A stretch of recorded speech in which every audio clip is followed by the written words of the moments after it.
I loved She-Hulk. It's easily my favourite of all of the Disney Plus Marvel shows. But I've heard that a bunch of you internet people don't seem to like it that much, so I'm here to say that you're wrong, I'm right, fuck you. That was sarcasm, in case it wasn't clear from the obvious sarcasm. There are some valid reasons to dislike the show. You can say that the CGI is a bit ropey at times. Sure, that's fine. You can say the humour doesn't work for you. I don't really understand you, but sure. If you didn't like the humour, there's not much you're going to get out of the show. But there is just a torrent of shite out there around this show. If you search She-Hulk on YouTube, it's going to be dominated by thumbnails that look like this. And that sucks, because this show deserves so much better than this. Now, I'm not out here to defend the massive corporation's feelings. I'm sure Disney is loving all of this controversy. But maybe selfishly, I'd like to have an actual adult conversation about this show. So I'm going to do that in the way that I do things, via critical analysis. I want to focus on one element of the show that I think was done exceptionally well, that being the character arc of Jen herself, which is the show's primary throughline and honestly one of the best handled arcs in all of the recent Marvel stuff. She-Hulk is an episodic sitcom and as such it succeeds at being a TV show much more than any of the other Marvel shows, bar What If, I guess. Each episode is a self-contained story, but throughout each episode, Jen is moulded and changed by the experiences of the week. So we're going to follow her journey and explore why it works so well. We first meet Jennifer Walters not before she becomes She-Hulk, but at least before it's public knowledge, and what's most interesting about pre-Hulk Jen is that she's a fairly flawed character. She's arrogant, she's overconfident in her own abilities, and because of that, she's also a bit of a show-off. And it's for all of these reasons that she's extremely dismissive of everything that Bruce is trying to teach her about being a Hulk. Oh, because I'm better than you? It's just basically different. In a better way. She is on some level right, of course. In some aspects, she is better than him. She doesn't have a lurking rage monster inside that she has to deal with. That's nice. She picks up on all of the superhero training quickly. She's more flexible than he is. She can control her transformations better than he can. And it's because she's succeeding at all of these things, she assumes that she must be succeeding at the rest of what Bruce is saying as well. You can't be emotional. Forget Hulk rage. Just regular anger means death and destruction for everything and everyone around you. And I'm telling you, when people start seeing you as a monster that never goes away. Bruce's warnings and his advice are genuinely good. How the public perception is almost impossible to change, how she can't just hide this part of herself and expect things to go back to normal, how she does have a responsibility to be a superhero. She dismisses all of this now and they have a big fight about it, but the rest of the show is going to take careful time to prove Bruce right about all of these things, one by one. By the end of the first episode, Jen's powers have been revealed to the world, and this is where things get interesting, and also where we see an interesting inversion of the traditional Hulk story. Bruce Banner is a quiet and caring science nerd, and the Hulk is a rampaging rage monster who the world fears. That is the dynamic at play with that character. The Hulk is something that needs to be kept hidden for everyone's safety. With She-Hulk, however, it's the opposite. She-Hulk is the one people prefer. She's a 10-foot-tall statuesque supermodel with perfect hair and perfect skin and all of the powers of the Hulk with none of the baggage. She-Hulk is cool, and Jen is not. I made breakfast. Yeah, I'm gonna go. And don't worry about the sweater. We see this explored in two aspects of her life, her work and her dating. After being fired from her old job, people don't want to hire Jen, but they want to hire She-Hulk. And in dating, people don't want to date Jen, but they want to date She-Hulk. Now, the idea that Tatiana Maslany would get 0 matches on a dating app is probably the most unbelievable part of the show, but that's just the world of Hollywood, where literally everyone is super attractive, and you just have to deal with that. This duality between the person she is and the person people want her to be starts to develop into quite hefty self-esteem issues. Why do people like She-Hulk, but not her? Why does the hot dreamy doctor bail as soon as he sees she isn't a statuesque green superhero all of the time? Her first plan at dealing with these self-esteem issues is denial. Just totally reject the She-Hulk persona entirely. It's not a name she came up with, they aren't superpowers she wanted, so just don't use them. However, that becomes impossible when she has to get a job as She-Hulk. Then, when things get more desperate in the dating life, she calls in the big guns, which works, although only for She-Hulk. And then, just as she's starting to get more comfortable with the idea of being She-Hulk, her name gets trademarked under her nose. Bruce was right, denial doesn't work, and here is the most literal way possible of proving that because this show isn't subtle at all and I love it. Her next plan, however, isn't much better. Instead of denying She-Hulk, she denies the self-esteem problem, which is highlighted in the wedding episode, where she's trying to make people see that she's not pitiable, that she's actually doing pretty good. She has a well-paying job and a very nice apartment and superpowers, but she's saying all this while sitting drunk and alone at a wedding of a friend she doesn't even like that much. And in one of the realest and most horrible ways, in that emotional state where she's looking for validation, someone manipulates and takes advantage of her. We need to switch angles for a moment and talk about the show's villains. I think it's fair to say that most sitcoms don't have villains. They might have, like, horrible bosses or nosy neighbours, but those are antagonists, they're not villains. She-Hulk does have a villain, and I might be about to destroy my credibility as a critic here, but I think they're easily the most interesting and definitely the most realistic villain that the MCU has ever offered, because they basically are real. You know how I mentioned the torrent of shite out there around this show? Well, it turns out that that torrent of shite is actually the villain. I know how that sounds, so let me explain. In the animated body horror movie Ratatouille, there is a character called Anton Ego. He's a food critic, an exceptionally harsh food critic who serves as somewhat of an antagonist to the film, since his bad review has the ability to end the restaurant and our hero's career. This character and his role in the film has been interpreted by some as a thinly veiled representation of negative film critics that Pixar doesn't like. We thrive on negative criticism, which is fun to write and to read. But the bitter truth we critics must face is that in the grand scheme of things, the average piece of junk is probably more meaningful than our criticism designating it so. To most people, especially critics, making the people who criticise the work you do cliché villains is kind of a bad look. And well, personally, I don't think that's a completely fair interpretation of the critic in Ratatouille.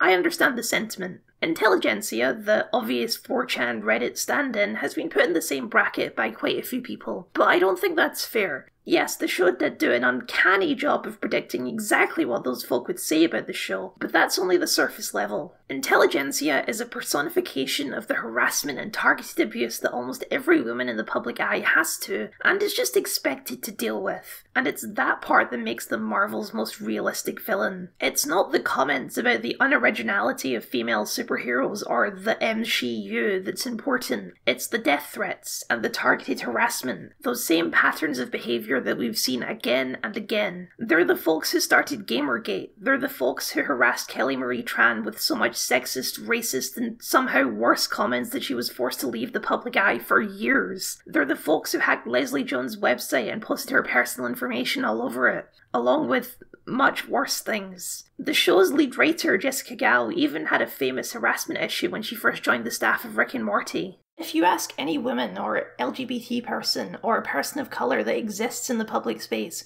they all have stories like this, and they're not pretty. And it's something that we all know about, but there's nothing that we can do about it, because anyone who even tries to help is just a target as well. The show's willingness to not only acknowledge these folks, but to make them a cornerstone of the narrative is extremely brave, and it has of course incited their wrath.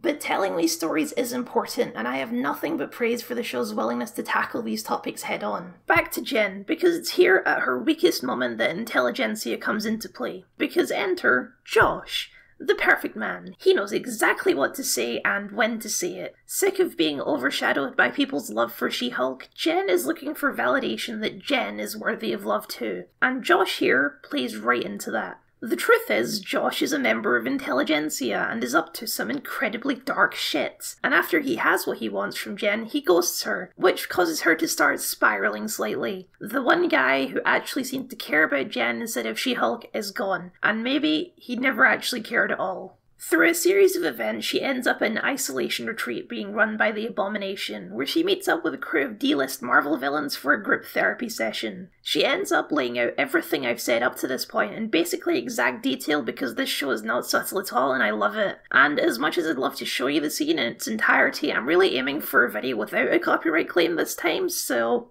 blame the mouse. She directly compares She-Hulk to cheating, that it gives her all of these positive qualities that she doesn't really have, and there's an interesting split in the conversation. Bruce Banner and the Hulk are functionally different people. They even talk to one another a handful of times, and as such, for most of the Hulk's appearances, people talk about them as separate identities. Jen doesn't have this split personality, however, over the course of the show, she and other characters will still talk about Jen and She-Hulk as if they're different. It's not a split in personality, but instead a split in persona. There's Jen, small, goofy, normal, and She-Hulk, Hulk Green Amazon. And what Jen needs is a lot like what Bruce did. She needs to merge these two parts of herself into one, both for her own mental health and if she wants to have a relationship that's actually successful. The world's best friend group helps her see that, and she departs the retreat with a smile. However, there's one angle that's been missing so far, the superpower angle. With great power comes great responsibility and all that. Initially, she was dismissive of Bruce's protector of humanity speech, but over the course of the show, she kind of realises that her job is less about protecting people and more about protecting the interests of the big money-driven law firm. Devils aren't usually known to give good advice, but we can make an exception for this one. As the other superhero lawyer, Matt Murdock is in a good position to show Jen how it's done, how being a lawyer and being a superhero don't have to be one or the other, that both are just different ways of helping people. And also, being a superhero is kind of fun. Matt basically says outright that both Jen and She-Hulk are important, and she has to balance both if she wants to live a good life. You see, the way I see it, Jen Walters can use the law to help people when society fails them. And She-Hulk can help people when the law fails them. So you can, if you choose, Be the best of both worlds. Also, because he's the first guy to acknowledge the value of both She-Hulk and Jen, he's also the most successful relationship because this show isn't subtle at all, and I love it. Of course it's at this point, just when she's finally starting to work things out, that things all go downhill. Not because of anything she does, but because a group of weirdos conspire to ruin her life. And they do it in one of the most uncomfortable scenes I've ever watched. I mean, they put up a secret sex tape on a projector in front of an audience that includes her co-workers and her parents. Jesus Christ, this is a Marvel comedy show. This episode is called Rip It and Rip It. It's a defining event, which goes back to the first piece of advice that Bruce ever gave her. Once they see you as a monster, that never goes away. It doesn't matter if her outburst was completely justified. Public perception is more fickle than that. Just when she's learning to embrace She-Hulk, it's taken away from her, which is in of itself a teaching moment. What she thought she wanted isn't actually what she wanted at all. It's She-Hulk, Mom! Or was. But never again. Which I know is what I said I wanted, but this doesn't feel right. Yes, thank you, Jennifer. After this, things start to go off the rails a bit. It turns out the leader of Intelligentsia was trying to steal Jen's blood and somehow managed to formulate it for him, and he turns into a big Hulk, and then Titania shows up, and then the real Hulk shows up to save the day. It's a big mess, and it's a bad ending, so Jen breaks through Disney Plus to have a chat with the writer's room and Kevin about it, and it's great and hilarious, obviously, but it's also a great big metaphor for taking control of her life and her narrative. Distracts from the story, which is that my life fell apart right when I was learning to be both Jen and She-Hulk. Those are my stakes, Kevin. Alright, come on now, you're just doing my job for me at this point. It's maybe a little bit of escapism that the bad guys actually face consequences for their actions. Here in the real world, that's an unfortunate rarity in these sorts of situations, but hey, it's a TV show, we're allowed some catharsis. We end the show with Jen in a better place. She's come to terms with herself, gotten over her self-esteem issues, has a cute boyfriend, and she's become a fuller and better person as a result. The message we're sending is that if you attack, harm, or harass innocent people, I'm coming for you. Do you mean in the courtroom or as a superhero? Both. She-Hulk is an incredibly low-stakes show. It's not about saving the world or stopping the bad guy. At the end of the day, it's just about not letting the world get you down and being more comfortable in your own skin. And I think, just maybe, that's the sort of hero we need right now. So yeah, I love She-Hulk. If you've been dissuaded from watching it because a bunch of angry internet weirdos told you it's bad, then I hope you'll reconsider. I know I've basically spoiled the entire show, but it's still definitely worth a watch nonetheless. I'd like to end by thanking my patrons, especially Joe LD, for supporting my video endeavours. If you'd like to join Joe and see your name up here, then you can find the link in the description below, where you can also find a like button and a subscribe button, and a nifty little part where you can leave comments. I have plenty more videos around here that you might be interested in. I'm currently working through the Batman Arkham series with a bunch of critique videos, which you can find here. Or you can check out my podcast to hear the thesis of this video, but worse, slower, and some guy keeps interrupting me.